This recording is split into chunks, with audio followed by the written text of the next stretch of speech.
नमस्कार, आप देख रहे हैं दूरदर्शन किसान। हमारे लाइव फोन इन कार्यक्रम हेलो किसान में स्वागत आप सभी का। मैं हूं आपके साथ अदिति शर्मा। हमारा ये कार्यक्रम खास है क्योंकि इसमें हम आपको खुला मंच प्रदान करते हैं ताकि आप अपनी समस्याएं हमसे साझा कर सकें और उनका समाधान हमारे विशेषज्ञों से जान सकें। हम हर कार्यक्रम में एक नया विषय आपके लिए लेकर आते हैं, एक नहीं बल्कि दो विषय आपके लिए लेकर आते हैं। आज के हमारे इस कार्यक्रम में किस विषय पर हम चर्चा करने वाले हैं, आइए आपको बता देते हैं।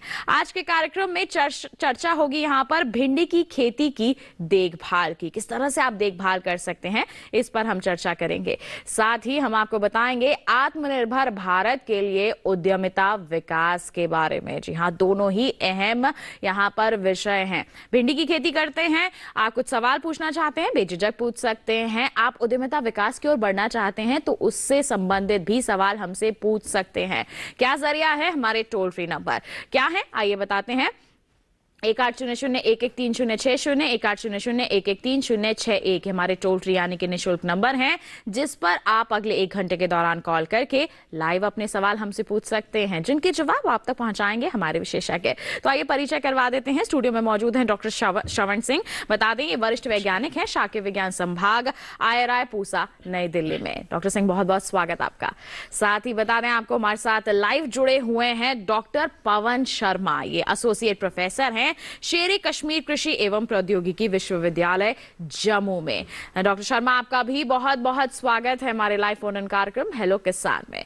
तो फिर आइए आज के हमारे इस कार्यक्रम की चर्चा की हम शुरुआत कर लेते हैं और याद रखें आपके कॉल्स का हम इंतजार भी कर रहे हैं। जब भी आप कॉल करें, दो बातों को जरूर ध्यान में रखें। नेटवर्क एरिया में आकर कॉल करें और जब भी आपका कॉल कनेक्ट होता है तो टीवी की आवाज थोड़ी कम कर दें। आपकी टीवी की आवाज हम तक ज्यादा पहुंचती है, जिसके चलते आपका सवाल हम नहीं सुन पाते हैं। तो इन दो बातों को ध्यान में रखते हुए आप कॉल कीजिए, हम आपके सवाल सुनेंगे, जवाब आप तक जरूर पहुंचाएंगे। तो आइए इसी के साथ चर्चा को हम यहां पर शुरू करते हैं। भिंडी के बारे में बात कर लेते हैं। भिंडी की खेती हमारे जो किसान कर रहे हैं डॉक्टर श्रवण, उन्हें किस तरह की सलाह रहेगी आपकी? वर्तमान समय में कौन सी मुख्य बातें हैं जो वो ध्यान में रखें?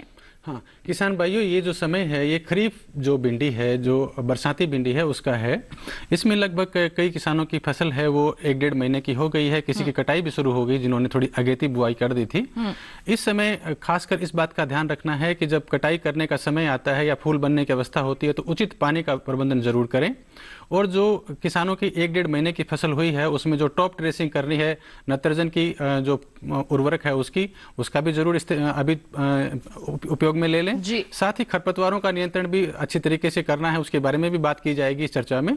और कैसे कटाई करनी है और कैसे उसको विपणन तक ले जाना है ताकि अधिक आमदनी आपको मिल सके, अधिक बाजार भाव मिल सके, इन सब बातों को की चर्चा तो इन सब अहम बिंदुओं पर आज के हमारे इस कार्यक्रम में हम चर्चा करने वाले हैं। तो देखिए, भिंडी की खेती आप कर रहे हैं तो ये तमाम बिंदु हैं जिनके बारे में आपको जानकारी होनी चाहिए। इसके लिए आपको जुड़े रहना होगा हमारे कार्यक्रम में और साथ ही साथ कोई सवाल आपके मन में आता है तो वो भी आप पूछ सकते हैं। आपके सवालों को शामिल करेंगे, लेकिन उससे पहले हमारी एक खास रिपोर्ट है, वो आपको दिखा देते हैं।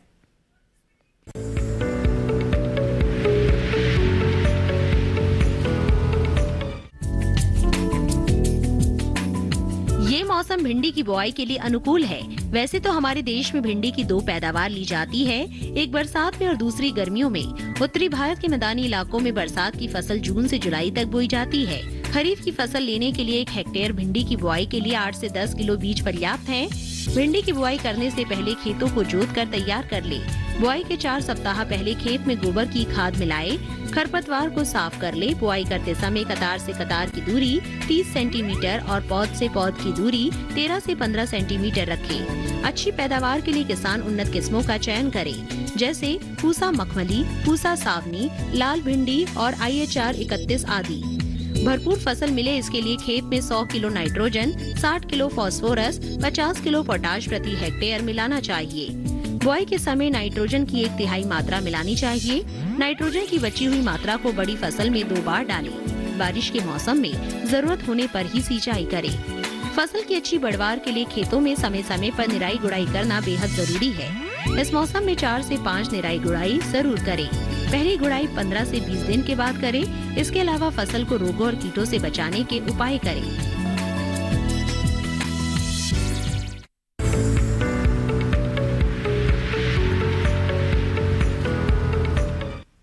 तो देखिए, अभी आपने एक खास रिपोर्ट जाना कि किस तरह से आप भिंडी की देखभाल कर सकते हैं, कौन सी अहम बातें हैं जो आप ध्यान में रख सकते हैं। इस पर हमारी चर्चा को हम विस्तृत तौर पर करेंगे, लेकिन हमारे साथ डॉक्टर शर्मा भी यहाँ पर जुड़े हुए हैं, जिनसे एक अहम विषय पर आज हम चर्चा करने वाले हैं, जानकारी हासिल करने वाले हैं कि आत्मनिर्भर भारत के लिए उद्यमिता विकास क्यों जरूरी है। सबसे पहले तो डॉक्टर शर्मा इसी के बारे में आप जानकारी दें। जी, हम सभी जानते हैं जैसे कि हमारे प्रधानमंत्री जी का भी लक्ष्य है और हम सभी का लक्ष्य है कि हम आत्मनिर्भर की तरफ बढ़ें। जी। और हम जानते हैं कि आत्मनिर्भर जब हम सोचते हैं, भारत जब आत्मनिर्भर सोचता है, तो आत्मनिर्भर सोचने में कृषि को हम पीछे तो रख नहीं सकते। तो अब हम आज जो सोच कर रहे हैं, आज जिस पे हम चर्चा कर रहे हैं, वो यही विषय है कि कृषि को लेकर हम अपनी आत्मनिर्भरता को कैसे बढ़ा सकें, हम अपने भारत की आत्मनिर्भरता को कैसे बढ़ा सकें। और इतने अच्छे मौके, अवसर हमारे पास मौजूद हैं। हमारे गांव, हमारे कृषि से जुड़े किसान आज कृषि में सिर्फ खेती तक सीमित न रह के बल्कि उद्यमी बनकर, एक अच्छे उद्यमी बनकर भारत के लिए और अपने आप के लिए एक अहम जगह हमारे जो देश में बना सकते हैं, उसी पे हम चर्चा करना चाहते हैं और ये बताना चाहते हैं कि कितने किस्म के हमारे पास आज ये मौजूद है। हमारे पास इतनी स्कीम्स भारत सरकार की, इतने मौके, इतने इंस्टीट्यूट्स, अगर हम ICAR से लेके कृषि विश्वविद्यालय से लेके कृषि विज्ञान केंद्रों की बात करें, आज सभी इसी तरफ अपने गतिविधियों को लेके जा रहे हैं ताकि हमारे कृषि से जुड़े लोग जो हैं वो उद्यमी बनकर उभरें और आत्मनिर्भर भारत का सपना जो है वो हम जल्दी से जल्दी बिल्कुल इसको साकार कर सके, हमारे देश को हम आत्मनिर्भर बना सके। और इसमें हम यहाँ पर कहें कि अगर हमारे युवा, हमारे किसान उद्यमी के तौर पर उभरते हैं तो बहुत ही ज्यादा सहयोग मिलेगा इस लक्ष्य प्राप्ति में। तो किस तरह से हमारे युवा, हमारे किसान इस ओर अपने कदम बढ़ा सकते हैं, बताएंगे आपको, लेकिन उससे पहले हमारी एक खास रिपोर्ट है, वो आपको दिखा देते हैं।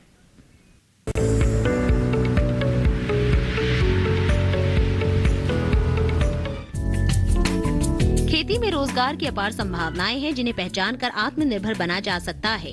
इतना ही नहीं, किसान खेती के साथ साथ भी एग्री स्टार्टअप कर सकते हैं। बागवानी, पशुपालन, वानिकी, मूल्य संवर्धन, तालाब में मछली पालन और डेयरी ऐसे क्षेत्र हैं जिनमें स्वरोजगार की काफी संभावनाएं हैं।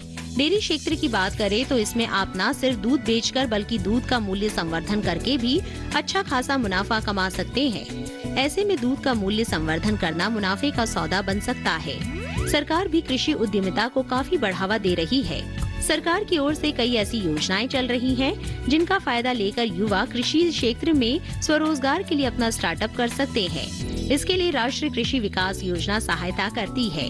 इस योजना के तहत सरकार ने कृषि से जुड़े 923 स्टार्टअप को सहायता अनुदान दिया, जिसमें स्टार्टअप को 50 करोड़ 90 लाख रुपए का भुगतान किया गया। वहीं सरकार इस क्षेत्र में महिलाओं को खासा सहयोग कर रही है। 2021-22 में महिला उद्यमियों की 500% की वृद्धि हुई है। स्टैंड अप इंडिया के तहत महिलाओं को 24,800 करोड़ रुपए तक का लोन दिया गया। इन प्रयासों का ही नतीजा है कि स्टार्टअप में महिलाओं का नेतृत्व बढ़कर 46% हो गया है। अगर आप भी कृषि क्षेत्र में स्वरोजगार के लिए कोई उद्यम शुरू करना चाहते हैं तो अपने नजदीकी कृषि विज्ञान केंद्र से जानकारी ले सकते हैं। बैंक से लोन कैसे मिलेगा, ट्रेनिंग कैसे और कहां से मिलेगी, इन सब बातों की जानकारी भी इन्हीं स्थानों से मिल जाएगी।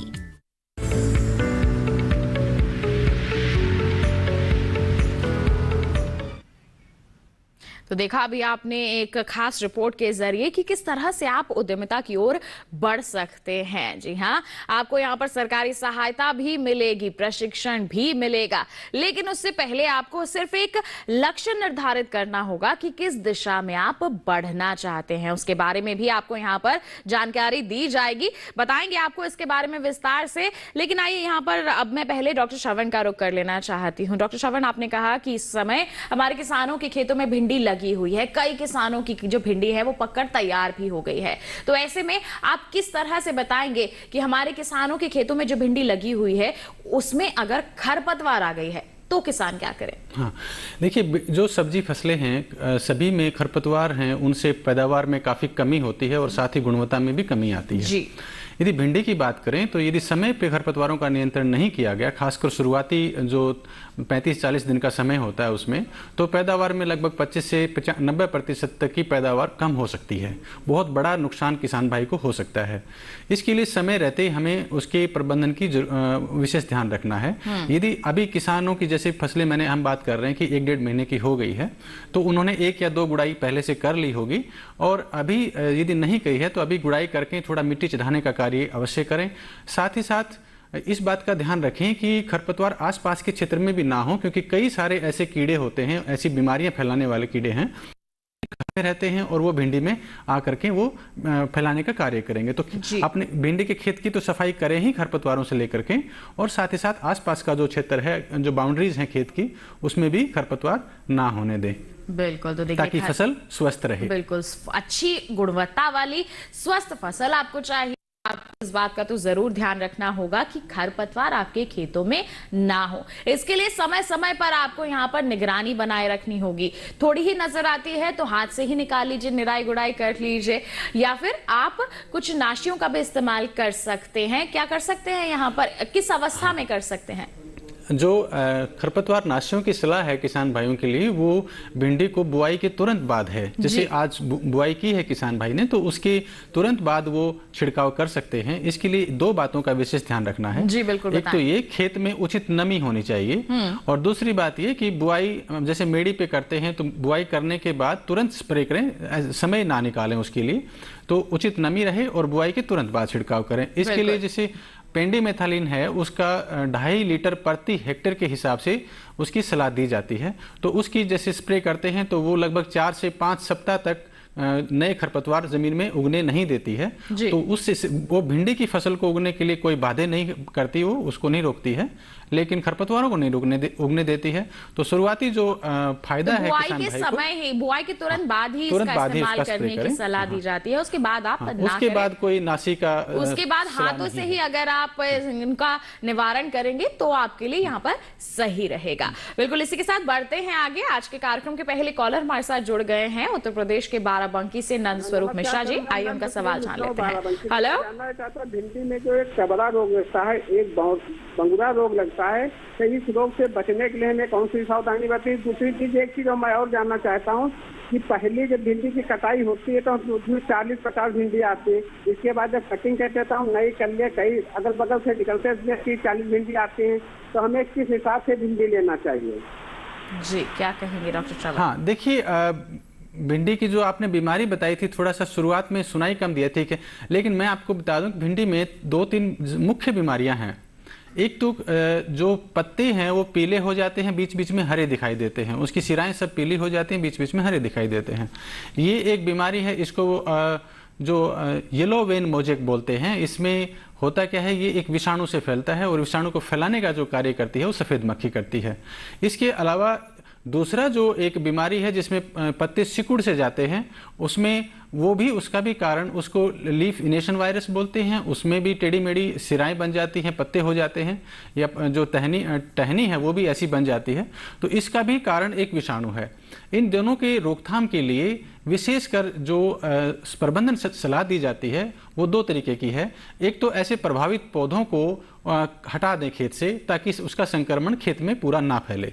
दूसरी बात ये कि इसका समय रहते कोई भी जो सिस्टेमिक इंसेक्टिसाइड है, जैसे इमिडाक्लोप्रिड है या फिर कॉन्फिडोर है, इनका 1 ml प्रति लीटर के हिसाब से 2 या 3 स्प्रे करने से ये समस्या बहुत कम हो जाती है। तो तीसरी बात ये कि जो किस्में आपने लगाई होंगी, ज़्यादातर भारत में एक नियम है कि कोई भी जब किस्म विकसित की जाती है और उसको किसानों के लिए ले जाया जाता है, तो वो खासकर जो येलो वेन मोजेक है जिसमें पीले पत्ते हो जाते हैं, वो वाली बीमारी से प्रतिरोधी हो। लेकिन उसकी एक अवस्था होती है, जैसे 40 दिन, 50, 90 दिन या 100 दिन, उसके बाद में वो बीमारी दिखने लग जाती है। तो कोशिश करें प्रतिरोधी किस्में लें। उसके लिए पूसा भिंडी 5 है, वो प्रतिरोधी किस्म है। साथ ही साथ बनारस से भी किस्म निकली है, उसको भी ले सकते हैं। काशी सृष्टि, ऐसे ही जो दक्षिण भारत के किसान हैं वो अर्का निकिता ले सकते हैं, बेंगलोर से निकली है। इन सब में इन बीमारियों से प्रतिरोधी क्षमता है।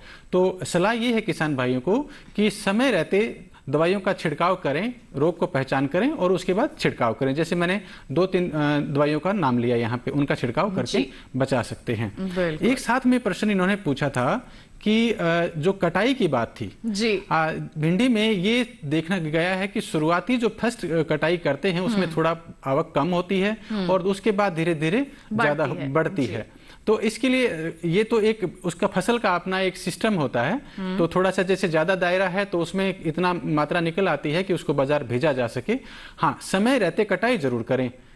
यदि हमने कटाई नहीं की तो उस पौधे पे ज्यादा भिंडी नहीं बनती है बाद में।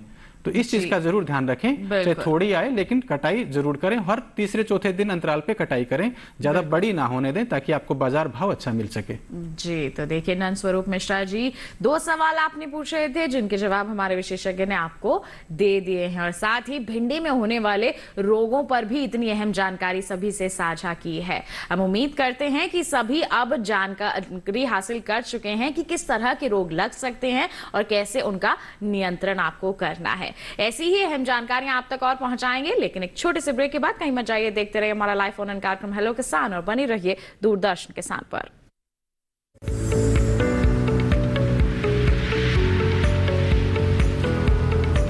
अरे भाई, सुना नहीं क्या? केसीसी ने किसानों का जिंदगी बदल दिया है। देश के छोटे किसान 1,60,000 रुपये तक का कर्ज बिना किसी गारंटी को ले पाएंगे। ब्याज खोरों से भी पीछा छुटा। मैं तो जैविक खेती का पूरा सामान मंगा लिया। केसीसी का भी कोई दबाव नहीं है। ब्याज चुकाने के लिए पूरा 1 साल मिलता है।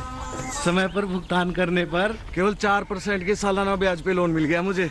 अपना आधार कार्ड, लेटेस्ट फोटो और जमीन के कागजात लेके अप्लाई करो बस। और नामांकन भरने के लिए जेब भी ढीली नहीं करनी पड़ी।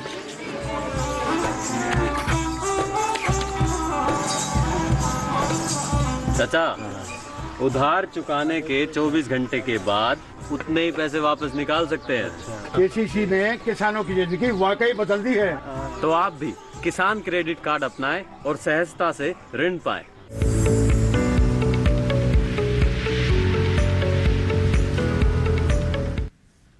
ब्रेक के बाद दूरदर्शन किसान के लाइव फोन इन कार्यक्रम हेलो किसान में आप सभी का फिर से स्वागत है। आज हम बात कर रहे हैं भिंडी की खेती की देखभाल के बारे में और साथ ही साथ हम आपको बता रहे हैं कि आत्मनिर्भर भारत के लिए उद्यमिता विकास कितना जरूरी है। इस पर हम चर्चा करेंगे, लेकिन एक कॉलर और जुड़े हुए हैं हमारे साथ, उनका सवाल हम जान लेते हैं। मध्य प्रदेश से अनुराग जी हमारे साथ फोन लाइन पर है। हेलो हेलो जी, नमस्कार अनुराग जी, स्वागत है आपका कार्यक्रम में। क्या सवाल है आपका? जी मैम, मुझे डेयरी के लिए लोन चाहिए मैम। आपको लोन चाहिए, किस चीज के लिए चाहिए? मैम डेयरी के लिए, डेयरी। हेलो जी, डेयरी के लिए। डेयरी के लिए आपको ऋण की आवश्यकता है यहाँ पर। ट्रेनिंग देना है जी, तो हम यहाँ पर रुक करना चाहेंगे डॉक्टर शर्मा का। डॉक्टर शर्मा, डेयरी व्यवसाय करना चाहते हैं, ऋण के लिए जानना चाहते हैं, तो इस पर क्या कहेंगे आप? जी, डेयरी के लिए भारत सरकार की भी, और अगर हम अपने राज्यों की बात करें तो राज्य सरकारें भी अपने अपने विभागों द्वारा जो है वो डेयरी के ऊपर स्कीम्स और जो लोन की सुविधा जो है वो उपलब्ध करवाते हैं। आप अगर डेयरी डेवलपमेंट स्कीम या डेयरी के लिए करना चाह रहे हैं तो 2 किस्म में आपको मैं यही पहले कहना चाह रहा था। जब भी आप लोन के लिए सोचें तो पहले ये सोचें कि हमारे लिए बाजार और हम किस चीज के लिए लोन लेने जा रहे हैं। क्योंकि जब आप बैंक के पास जाते हैं अपनी किसी भी लेके अपने लोन की अर्जी को लेके, वो यही देखते हैं कि आपके क्षेत्र में उसका कितना यूज है, कितना उपयोग हो सकता है, तभी वो आपके लोन की एप्लीकेशन को जल्दी से जल्दी करते हैं। अब अगर आपने ये विश्वास किया है कि आप डेयरी के क्षेत्र में अपनी जो है उद्यमिता बनाना चाह रहे हैं, तो आपको ये देखना है कि आप जानवर के लिए लोन अप्लाई करना चाह रहे हैं, या अगर आप ऑलरेडी दुग्ध उत्पादन में सम्मिलित हैं तो आप उसकी प्रोसेसिंग के लिए, उसके मूल्यवर्धन की तरफ जाना चाह रहे हैं। सो 2 किस्म के हमारे पास उपलब्ध जो हैं, ये जो है, एक तो आप जानवर पोसने के लिए भी लोन अप्लाई कर सकते हैं, एक मूल्यवर्धन के लिए डेयरी इंफ्रास्ट्रक्चर फंड आत्मनिर्भर भारत के अंदर ही हमें दिया गया है। तो लोन की, पैसे की आपको कमी नहीं है। हाँ, जब भी आप अपने पशुपालक विभाग, जो भी आपके राज्य के पास में, आपके जिले में जो पशुपालक विभाग है जी, जाएंगे, आपको एक एप्लीकेशन दी जाएगी और उस एप्लीकेशन को आप उन्हीं की मदद से, सुविधा से भरेंगे तो आपका बहुत जल्दी और आसानी से आपका लोन जो है वो यहाँ पर आपको मिल जाएगा। बिल्कुल, तो देखिए यहाँ पर अनुराग जी विस्तार से जानकारी आप तक पहुंचाई हमारे विशेषज्ञ ने। अब हम उम्मीद करते हैं कि आप अपने डेयरी व्यवसाय की जल्द से जल्द शुरुआत करेंगे और आर्थिक सहायता आपको यहाँ पर जरूर मिल जाएगी। बढ़ते हैं आगे, नरेंद्र कुमार जी हमारे साथ भागलपुर बिहार से जुड़े हुए हैं, उनका सवाल भी जान लेते हैं। हेलो, नमस्कार, स्वागत आपका कार्यक्रम में। क्या सवाल है आपका? मेरा सवाल है, आम की बागवानी है हमारी, हम उसमें क्या उद्यम लगा सकते हैं, क्या उद्यम एग्रीकल्चर से ले सकते हैं? जी बिल्कुल, देखिए बहुत ही अच्छा सवाल आपने यहाँ पर किया है कि आम के बाग हैं आपके, इससे संबंधित कौन से उद्यम की शुरुआत कर सकते हैं? डॉक्टर शर्मा, क्या सलाह रहेगी आपकी?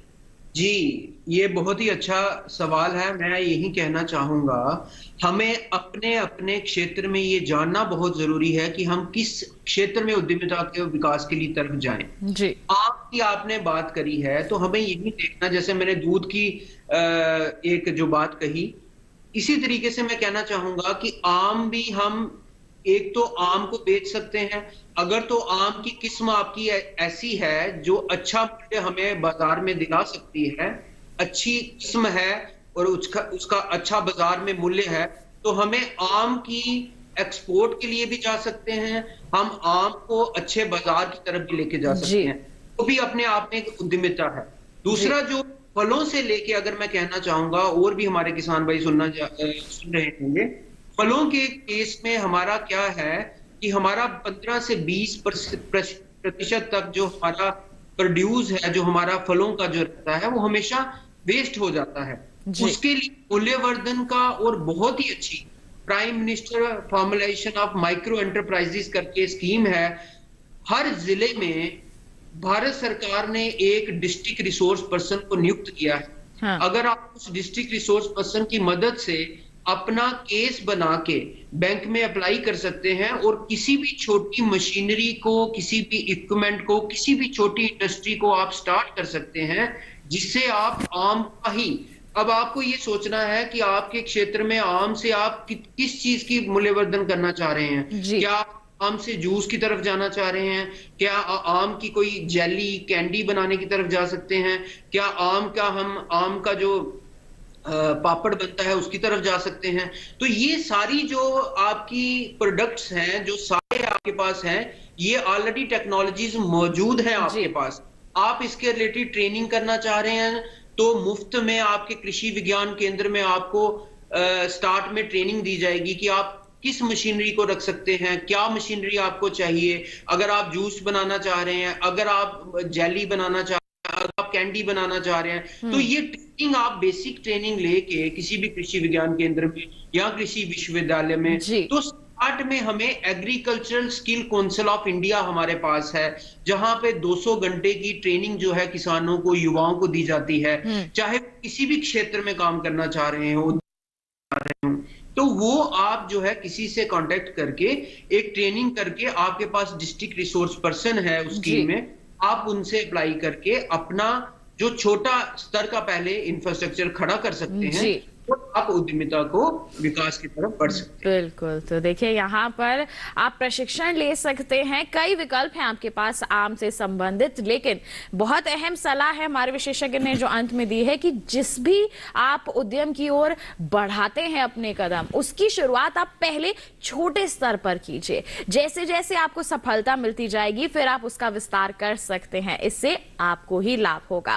बिल्कुल, इसके साथ बढ़ते हैं हम आगे और अब थोड़ी बात जो है भिंडी पर कर लेते हैं। डॉक्टर श्रवण हमारे साथ यहाँ पर उपस्थित हैं। खरपतवारों के बारे में आपने बता दिया, रोगों के बारे में आपने बता दिया, अब कीट भी भिंडी की फसल को बहुत परेशान करते हैं, उस पर भी आप प्रकाश डालें। हाँ, देखिए किसानों को 2-3 मुख्य कीड़े हैं जो भिंडी की फसल को नुकसान करते हैं जी। उसमें एक है फल और तनाछेदक। इसमें क्या होता है कि जो या तो फल के अंदर या फिर जो तने के अंदर एक कीड़ा घुस जाता है, हर एक रंग की सूंडी घुस जाती है, मटमैले रंग की हो जाती है बाद में, और वो ऊपर से उसको छेद को बंद भी कर लेती है और उसके बाद वो पौधे को या तो ऊपर से काट देती है तो पौधा खराब हो जाता है, या फिर जो फल जिस फल में ये लग जाती है उस फल को भी ये मार्केट के या बाजार के लिए नहीं छोड़ता है जी। तो इसलिए सीधा सीधा किसानों को नुकसान करती है, पैदावार कम करके भी और जो बाजार में बेचने लायक भिंडी है उसको भी नुकसान करके।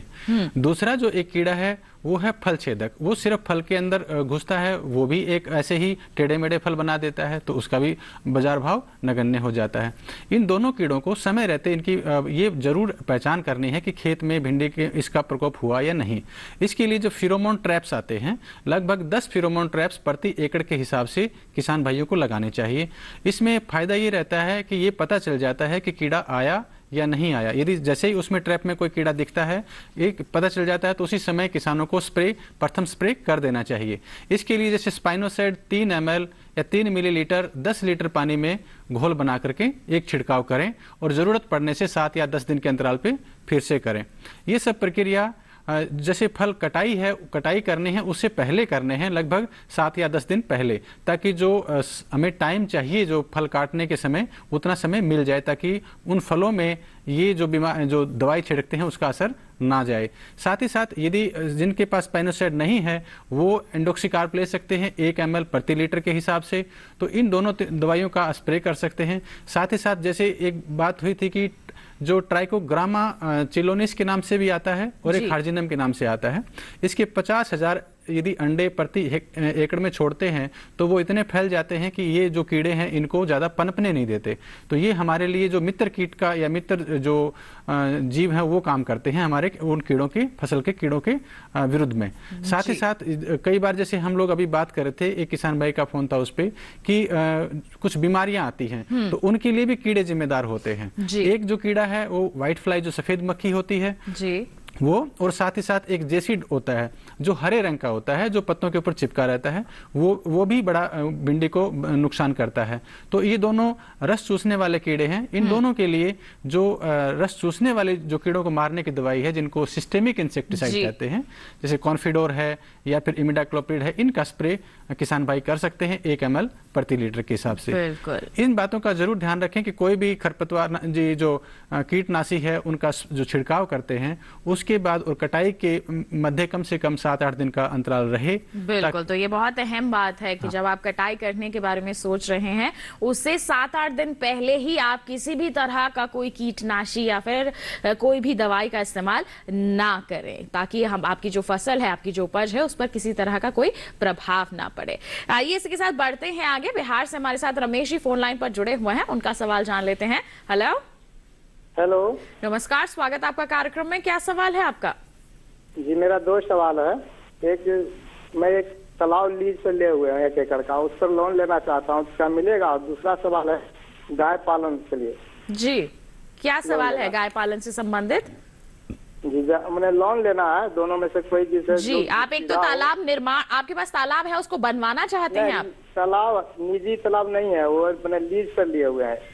वो पूरा एक सामूहिक गांव में एक जगह स्थित है जी, और उसमें लीज पर लिए हुए हैं। लीज पे लिया हुआ है, मत्स्य पालन के लिए लोन मिल सकता है कि नहीं? और दूसरा सवाल है कि गाय पालन के लिए लोन लेना चाहता हूँ। बिल्कुल, डॉक्टर शर्मा क्या कहेंगे? 2 सवाल है हमारे किसान भाई के लिए। जी, भारत सरकार की स्कीम मैं यहाँ पे एक कहना चाहूंगा, ये भी कुछ राज्यों में हम देखने में पाते हैं कि कुछ राज्यों में लोन जो है लीज पे ली हुई जमीन पे भी मिलता है, और अगर आप जानवर रखना चाह रहे हैं और आपने लीज पे ली है, जमीन किसी से ली है, उस पे भी आपको मिल सकता है। लेकिन कुछ राज्यों में हो सकता है कि इस चीज की आपको दिक्कत आए, तो उसके लिए मैं आपको ये एक बहुत ही अच्छी स्कीम के बारे में बताना चाहूंगा, उद्यमी बनने के लिए भी। जो हमारे फार्मर प्रोड्यूसर ऑर्गेनाइजेशंस हैं, किसान उत्पादक संगठन, जो भारत सरकार 10,000 किसान उत्पादक संगठनों को बनाने के लिए जो प्रतिबद्ध है, जो हम बनाने जा रहे हैं, बन रहे हैं दिन ब दिन। अगर आप किसी तरीके से अपने ब्लॉक, क्योंकि हर ब्लॉक में ये हमारे फार्मर प्रोड्यूसर ऑर्गेनाइजेशन, कृषक उत्पादन संगठन जो बन रहे हैं, हर ब्लॉक में 2 का जो अभी तक हमने रखा है टारगेट। आप अपने ब्लॉक में देखिए कि आपके ब्लॉक में एफपीओ कौन सी बनी है, किस प्रोडक्ट को लेके बनी है। जरूरी नहीं है कि उसी प्रोडक्ट में अगर आप काम नहीं कर पा रहे हैं तो आप उससे जुड़ नहीं सकते। आप उस कृषक उत्पादक संगठन से जुड़िए, एफपीओ से जुड़िए, उसके मेंबर बनिए, और जब आप उस कृषक उत्पादन संगठन के मेंबर बन जाएंगे तो आप अपनी ली हुई जमीन पे आप उसी एफपीओ के संदर्भ से हर एक चीज वो सुविधा पा सकेंगे जो आप अकेले में पाने में असमर्थ हैं। तो मेरा आपको यही सुझाव रहेगा, अगर तो आप अपने निकटतम जो भी आपका बैंक है उसके पास जाइए, उनसे बात करिए। अगर तो वो देते हैं तो अच्छा है, क्योंकि ये अलग अलग जगहों के हिसाब से इसका जो है रूल्स होते हैं। लेकिन अगर नहीं आप ले पाते हैं तो मेरा आपको सुझाव यही है कि अगर आप कृषक उत्पादन संगठन के सदस्य बन जाते हैं तो आपको वो सारी सुविधाएं अपने आप मिलना शुरू हो जाएंगी जो आप लेना चाहते हैं इस लीज हुई जमीन के ऊपर। जी, और साथ ही साथ डॉक्टर शर्मा, इनका सवाल गाय पालन से संबंधित भी था, इस पर क्या कहेंगे? इसके लिए भी ऋण के बारे में जानना चाहते हैं ये। मैंने इसलिए कहा कि गाय पालन हो, चाहे वो इनकी अपनी जमीन नहीं है, लीज पे ली हुई लीज है, हर एक इंसान के लिए ऋण की सुविधा उपलब्ध है। जानवर के लिए तो इनके पास अगर कुछ क्षेत्र में ये अपना लगाना चाह रहे हैं उसके लिए भी उपलब्ध है, तो ये ले जी बिल्कुल। तो देखिए, आपको यहाँ पर आपके दोनों ही सवालों के जवाब हमारे विशेषज्ञ ने दे दिए हैं। इस वक्त मंदसौर से राहुल जी फोन लाइन पर जुड़ गए हैं, उनका सवाल जान लेते हैं। हेलो। हाँ जी नमस्कार, स्वागत आपका कार्यक्रम में। क्या सवाल है आपका? नमस्कार। अपना सवाल पूछिए राहुल जी। राहुल जी, हमारे मछली पालन के लिए लोन लेना था। मछली पालन के लिए आप ऋण लेना चाहते हैं। डॉक्टर शर्मा, हमारे किसान अब अलग अलग उद्यम लगाना चाहते हैं, उसके बारे में क्या कहेंगे?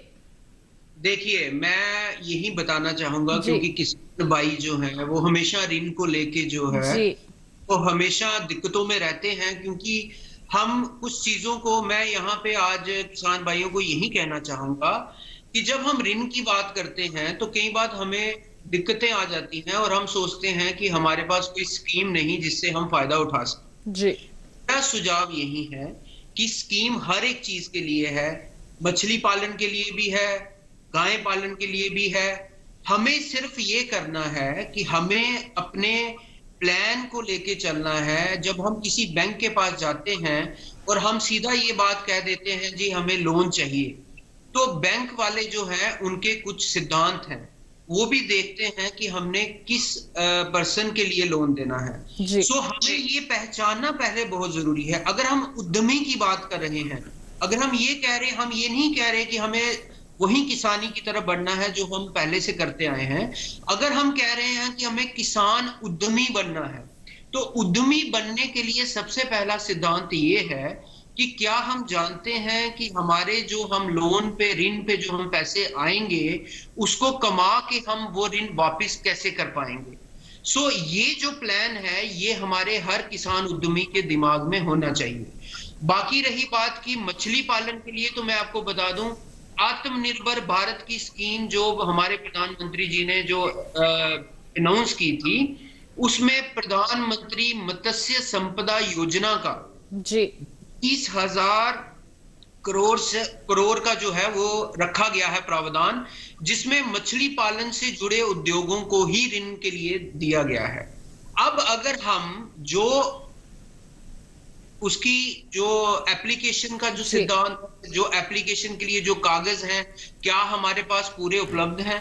ये सारे आप निकटतम किसी भी अपने मछली पालन विभाग में भी जा सकते हैं या बैंक के पास जा सकते हैं, उनसे पूछिए कि हमें कौन से कागज जो है अपनी एप्लीकेशन के साथ लगाने हैं, ताकि हमारे ऋण का जो हमारा जो एप्लीकेशन है वो किसी भी तरीके से रद्द ना हो और हमें लोन मिले। सो पहले ये समझना बहुत जरूरी है कि हम जिस भी उद्यमी बनने के लिए, जिस भी प्रोडक्ट के लिए ऋण अप्लाई करने जा रहे हैं, ऋण लेने के लिए जा रहे हैं, हम उन सभी कागजों को अपने पास पूरा रखे हुए हैं और उन कागजों के साथ जब हम जमा कराएंगे तो मैं आपको पूरी गारंटी से कहता हूं कि आपको जरूर ऋण मिलेगा। और कृषि क्षेत्र से जुड़े हर एक जो भी हमारा सिस्टम है उस सब सिस्टम्स के लिए मिलेगा, चाहे वो मछली पालन है, चाहे वो डेयरी है।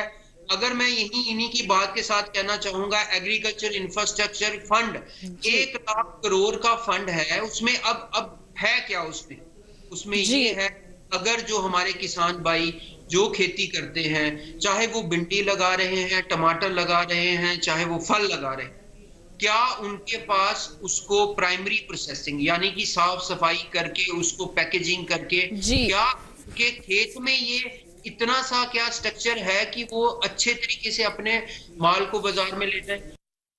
आसान हो जाता है हमें। एग्रीकल्चर इंफ्रास्ट्रक्चर फंड की स्कीम है।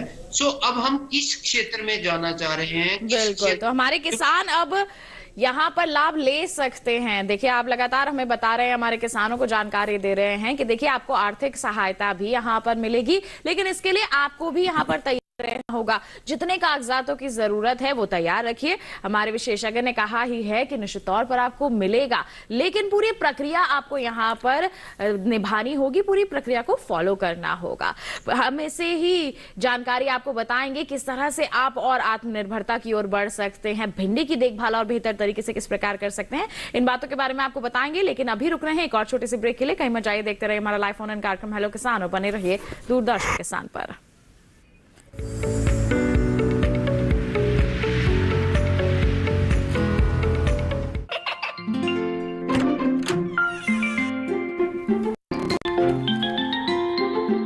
ये क्या हो रहा है? काशवी, इतने कम मार्क्स? काशू बेटा पढ़ा करो, पढ़ोगी नहीं तो आगे कैसे बढ़ोगी? मम्मा, मैं भी तो आपसे यही कहना चाहती हूँ, पढ़ा करो। आप पढ़ोगे नहीं तो आगे कैसे बढ़ोगे? मतलब? वो देखो, सिर्फ बैक पर छपा ऑर्गेनिक नहीं, ऑर्गेनिक का निशान पहचानिए। पीजीएस ऑर्गेनिक का ये लोगो उन किसानों की पहचान है जो आज भी परंपरागत विधि से रसायन मुक्त खेती कर आपके लिए शुद्ध फसल उपजा रहे हैं। मम्मा, अगर मैं प्योर ऑर्गेनिक फूड नहीं खाऊंगी तो अच्छे मार्क्स कहाँ से लाऊंगी? अच्छा बच्चों, जैविक खेती की इस मुहिम को आगे बढ़ाइए, शुद्ध ऑर्गेनिक अपनाइए।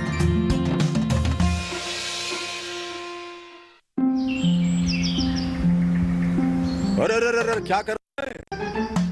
इधर इधर इधर, हम बोल रहे हैं तेरे बीजू का पुतला बोल रहा है। हाँ, पक्षियों से तो हम खेत को बचा लेते हैं, पर इन घातक रसायनों से कैसे बचाएं? मतलब? देख बेटा, तू जो ये अंधाधुंध रसायन मिलाता है ना, मिट्टी की सेहत बिगड़ने लगी है, और जब माटी ही कमजोर पड़ जाएगी तो उपज कैसे सेहतमंद होगी? अरे पहले ऐसा नहीं था, पूछना अपने बड़े बुजुर्गों से, कैसे फसल लहलहाती थी, शुद्धता झलकती थी। हाँ, माटी भी तंदुरुस्त और लोग भी। अब पहली वाली बात कहाँ? पर अब तो सभी डाले हैं। सब नहीं, आज भी लाखों जागरूक किसान परंपरागत विधि से फसल उगा रहे हैं, खर्चा कम और उपज की कीमत भी बेहतर पा रहे हैं। ठीक है भाई, मैं भी आज से जैविक खेती शुरू करूंगा। माटी से प्रेम की परंपरा है परंपरागत खेती।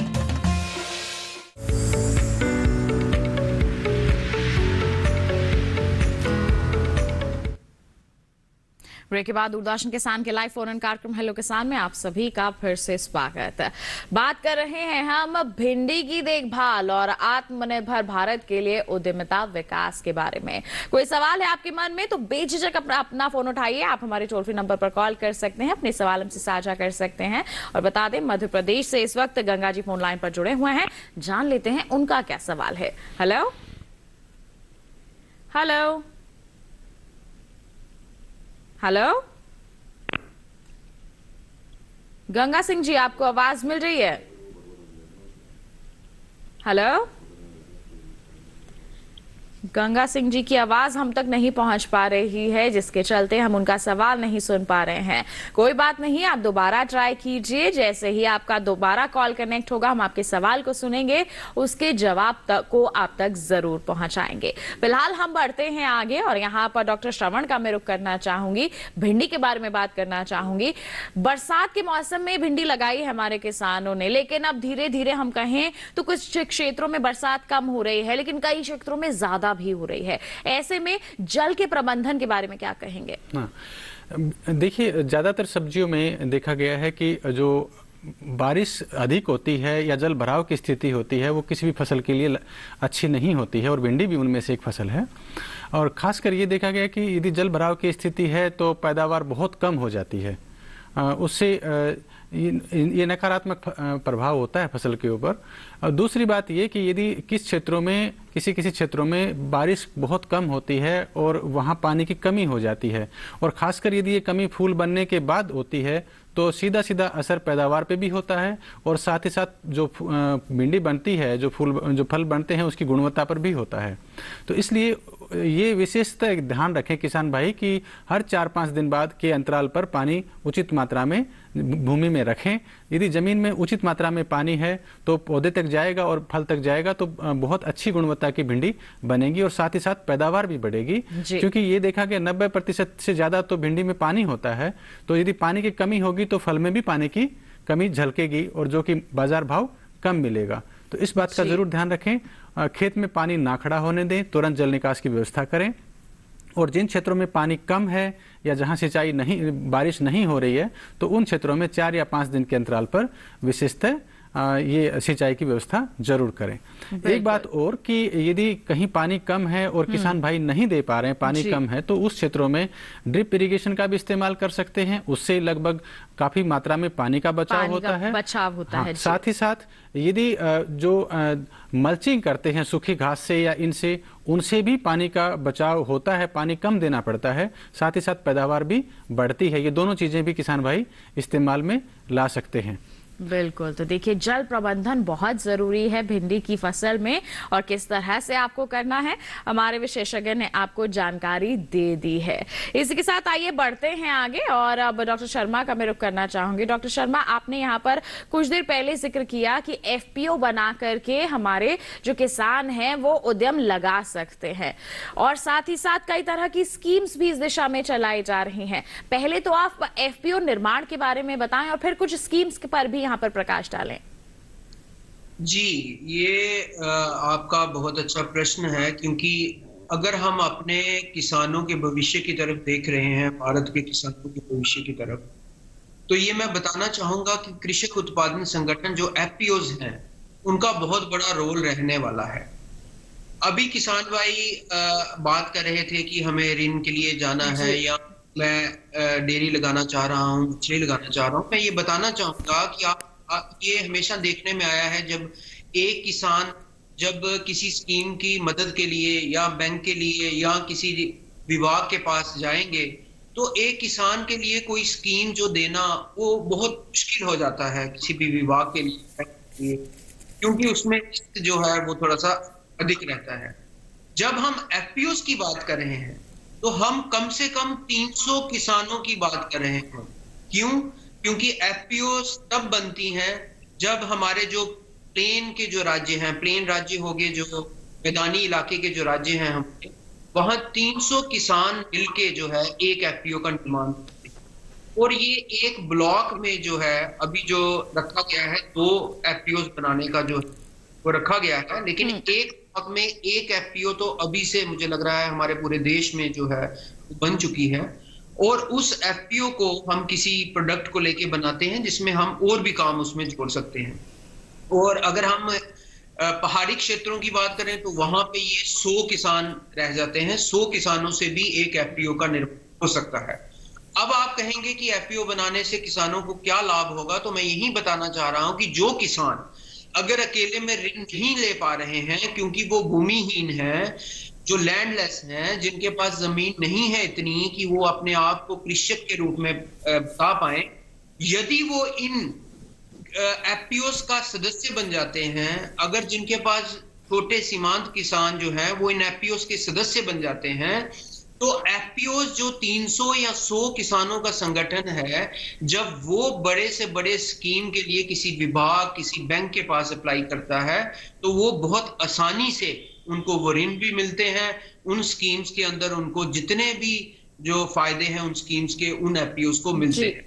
जब हम मूल्यवर्धन की बात करते हैं, जब मूल्यवर्धन के बारे में हम यहाँ पर जानेंगे डॉक्टर शर्मा आपसे, लेकिन एक कॉलर हमारे साथ यहाँ पर जुड़ गए हैं, उनका सवाल पहले शामिल कर लेते हैं। अजमेर राजस्थान से रोहित जी फोन लाइन पर हैं। हेलो। हाँ मैम जी नमस्कार, स्वागत है आपका कार्यक्रम में, पूछे अपना सवाल। मैम भिंडी के अंदर मोहरी होता है तो उसकी दवाई। भिंडी के फसल में क्या लग गया है? मैम छोटे छोटे से मुर्गियाँ वैसे हो गई। आपका सवाल हम स्पष्ट तौर पर सुन नहीं पा रहे हैं, एक बार दोहरा दीजिए। हाँ मैम। दोबारा पूछिए अपना सवाल।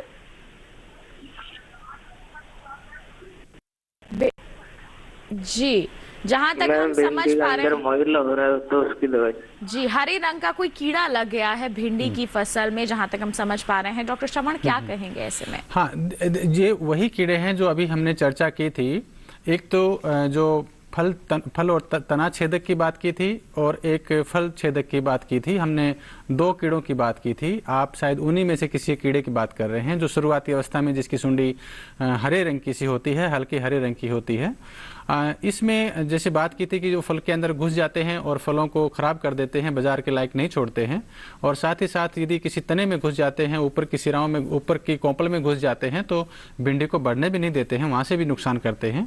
तो दोनों तरीके से इनका नुकसान देखा गया है। इसके लिए जैसे मैंने बताया था कि एक तो ट्रैप्स लगा सकते हैं, उससे काफ़ी मात्रा में कीड़े उसमें इकट्ठे होकर के वो मरते हैं। साथ ही साथ पहचान हो जाती है कि कीड़े खेत में आ गए हैं।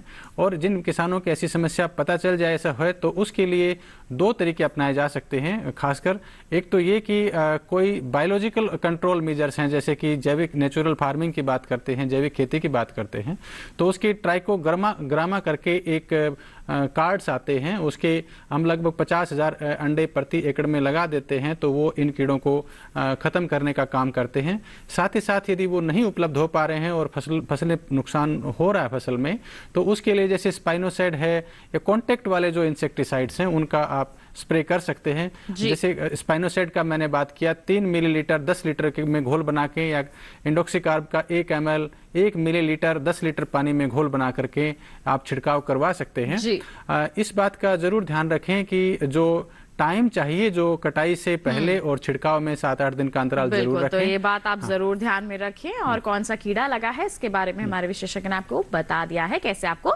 नियंत्रण करना है। ऐसी ही जानकारियां पहुंचाएंगे आप तक, लेकिन रुक रहे हैं एक छोटे से ब्रेक के लिए। कहीं मत जाइए, देखते रहे हमारा लाइव फोन इन कार्यक्रम हेलो किसान और बने रहिए दूरदर्शन किसान पर।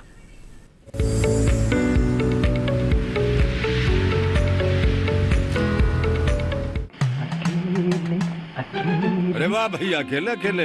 अरे तू भी ले, पर खाएगा कैसे? मैं ऑर्गेनिक खेती की बात कर रहा रे बेटे। अकेले अकेले खेती कब तक करेगा? मतलब गांव में 20-25 किसानों का समूह बना के पंजीकरण करवा ले, फिर सरकारी ट्रेनिंग भी मिलेगी और मुफ्त जैविक बीज खाद भी। फिर बीजीएस ऑर्गेनिक की सरकारी मोहर के साथ तेरी उपज आकर्षक पैक में पहुंचेगी बड़े बाजार तक। अच्छा? हाँ। अरे भाई कहाँ चल दिया? सबको साथ लाने, आमदनी बढ़ाने। तो किसान भाई समझ गए ना? साथ मिलकर ऑर्गेनिक खेती कीजिए, अपनी परंपरा को आगे बढ़ाइए, ज्यादा मुनाफा कमाइए। माटी से प्रेम की परंपरा है परंपरागत खेती।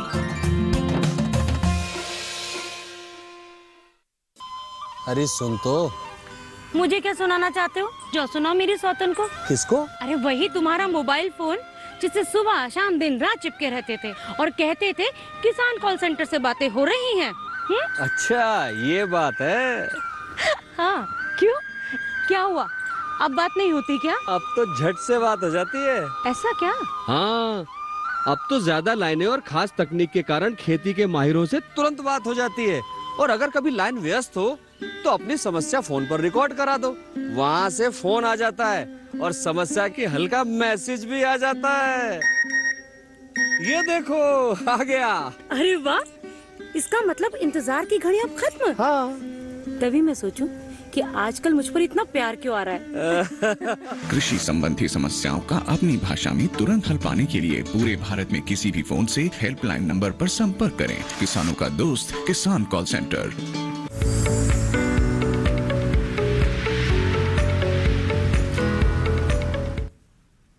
ब्रेक के बाद दूरदर्शन किसान के लाइव फोन इन कार्यक्रम हेलो किसान में आप सभी का फिर से स्वागत। हम लगातार बात कर रहे हैं भिंडी की खेती और साथ ही उद्यमिता विकास के बारे में। आपके पास कोई सवाल है तो जल्दी से अपना फोन उठा लीजिए क्योंकि समय अब काफी कम रह गया है। बता दें राजस्थान से गुलाब सिंह जी हमारे साथ फोन लाइन पर जुड़े हुए हैं, उनका सवाल हम जान लेते हैं पहले। Hello hello. हाँ जी। जी नमस्कार, स्वागत आपका कार्यक्रम में। पूछिए अपना सवाल। हाँ सर नमस्कार करो। जी अपना सवाल पूछिए। सवाल ये है सर, गुलाब सिंह करौली राजस्थान, मेरी भिंडियों में सर वो कीड़ा लग रहा है। भिंडी में कीड़ा लगा है? भिंडी काली हो जाती है। भिंडी काली पड़ रही है, क्या कहेंगे डॉक्टर सिंह? हाँ, ये वही जो समस्या अभी बात कर रहे थे हम लोग कि जो फल छेदक है उसकी समस्या है। तो आप एक काम कीजिए, एक तो ऐसी भिंडी जो हैं जो उनको खेत से निकाल के किसी गड्ढे में दबाइए ताकि उनसे नई तितलियां ना बने, नई मक्खी ना बने, नहीं तो ये ज़्यादा और फैलेगी। दूसरा ये करें, जैसे मैंने 2 दवाइयों के नाम लिए थे क्योंकि अभी फसल ये ज़्यादा नुकसान आपकी फसल में हो गया है, समय काफ़ी निकल गया इसके लिए। तो इसके लिए आप जैसे स्पाइनोसाइड का दवाई का आप स्प्रे कर सकते हैं, छिड़काव कर सकते हैं। उसका 3 मिलीलीटर 10 लीटर पानी में घोल बना सकते हैं और उसको छिड़काव कर सकते हैं। यदि वो उस क्षेत्र में उपलब्ध नहीं हो पा रही तो उसकी जगह इंडोक्सिकार्ब ले सकते हैं 1 मिलीलीटर प्रति 10 लीटर में। यदि वो नहीं है तो कोई और दूसरी कॉन्टैक्ट वाली जो इंसेक्टिसाइड हैं, कई लोकल नामों से मिलती हैं, उनका छिड़काव एक तुरंत कर दीजिए और ज़रूरत पड़ने पे 4-5 दिन में फिर से एक बार कर सकते हैं। इस समय अंतराल में यदि जो भिंडी खेत में लगी हुई हैं और जो बाजार के योग्य भी हों उनको भी काट के बाजार में ना भेजें, उसको ख़त्म कर दीजिए खेत में ही, ताकि जो खाने वाले हैं उन तक ये कहीं दवाई छिड़की हुई भिंडी जाएगी तो उनको नुकसान कर सकती है। इस बात का थोड़ा सा ध्यान रखिए, उसके बाद में आपकी भिंडी अच्छी आ जाएंगी। तो ये 2 छिड़काव कर देंगे तो बीमार जो कीड़ा है वो ज़्यादा नहीं फैलेगा, नियंत्रण में आ जाएगा। इस चीज़ का थोड़ा आप कर सकते हैं। जी बिल्कुल। तो देखिए आपको किस तरह से यहाँ पर कार्य करने हैं, हमारे विशेषज्ञ ने आपको बता दिया है। रुक कर लेते हैं डॉक्टर शर्मा का। डॉक्टर शर्मा, आप बता रहे थे यहाँ पर मूल्यवर्धन के बारे में, क्या कहेंगे? मूल्य संवर्धन किस तरह से हमारे किसानों के लिए फायदेमंद हो सकता है, इस पर आप प्रकाश डालें। जी, मुझे यही मैं बता रहा था, मूल्यवर्धन किस तरह से फायदेमंद हो सकता है ये हमारे किसान भाई जानते हैं, लेकिन उसको करने के जो शुरुआत करने का जो एक साहस है वो हमारे किसान भाइयों को दिखाने की जरूरत है। तो मैं ये कह रहा था कि अगर कृषक उत्पादन संगठनों से हमारे किसान भाई जितना ज्यादा जुड़ेंगे तो इकट्ठे होके जो 300 लोगों का समूह है या 100 लोगों का समूह है, उनका सभी का इकट्ठा बन के हम मूल्यवर्धन की तरफ आसानी से और अच्छे मुनाफे की तौर पे उसको ले सकते हैं। वहां भी हमारे एफपीओस का बहुत बड़ा योगदान रहने वाला है। इसके साथ मैं बहुत एक बिंदु पे जरूर जोर देना चाहूंगा। जो हमारे युवा हैं, जो हमारे गांव के युवा हैं, उनकी जब हम उद्यमिता की बात करते हैं, जब वो पढ़े लिखे हैं, अगर कुछ नहीं भी कम भी पढ़े हैं, वो भी उद्यमिता की तरफ इन स्कीमों के साथ आ सकते। जो थोड़े से पढ़े लिखे हैं खुद कैसे उद्यमी बन पाए, तो उसके लिए मैं बताना चाहूंगा कि आरके, जो आपने शुरुआत में एक वीडियो भी दिखाया, आरके रफ्तार की जो स्कीम है हमारे कृषि विद्यालयों में चलती है। वहां अगर आप देखें तो वहां जो कोई भी आइडिया लेके, कोई भी एक आइडिया हमारे युवा अगर लेके आते हैं कृषि में, जिसपे वो उद्यमी बनना चाहते हैं, वो आइडिया अगर सिलेक्ट होता है तो उनको पहले एक प्री सीड ट्रेनिंग दे के उनको 5 लाख रुपए का प्रावधान रखा गया है ताकि वह शुरुआत करें। उसके बाद वो थोड़ा सा अपना जो उद्यमी का स्टार्ट कर लेते हैं, उसके बाद उनको एक सीड ट्रेनिंग के तौर पर कराई जा सकती है जिसमें 25 लाख का प्रावधान दिया जाता है।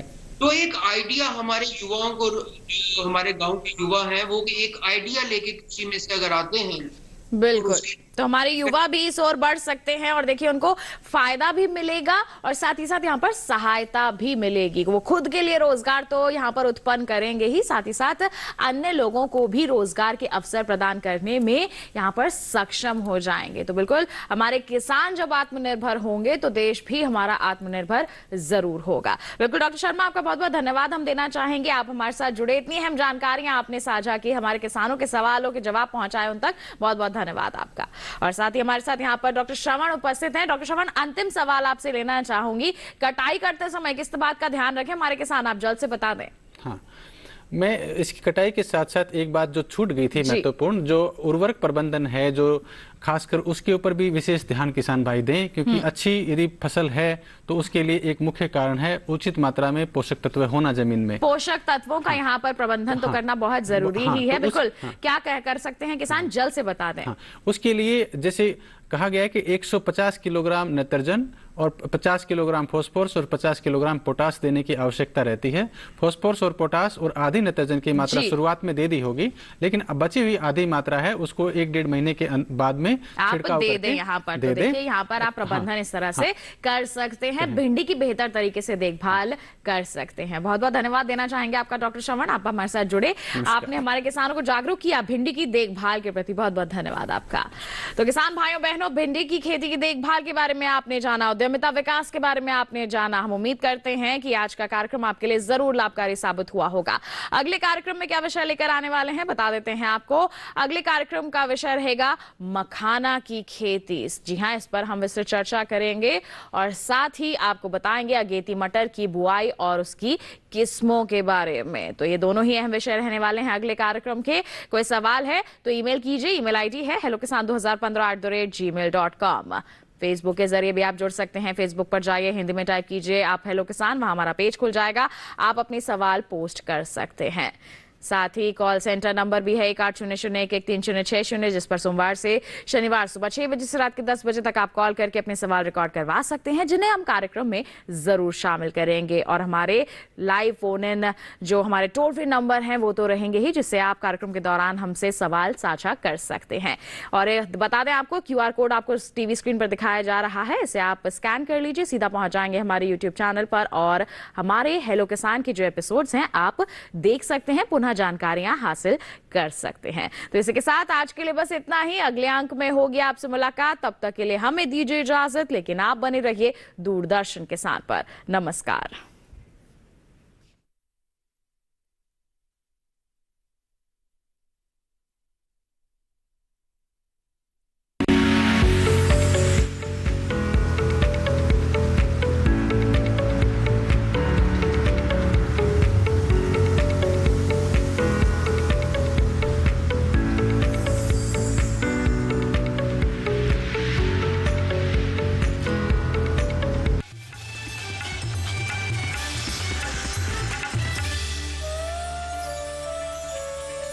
लहलहा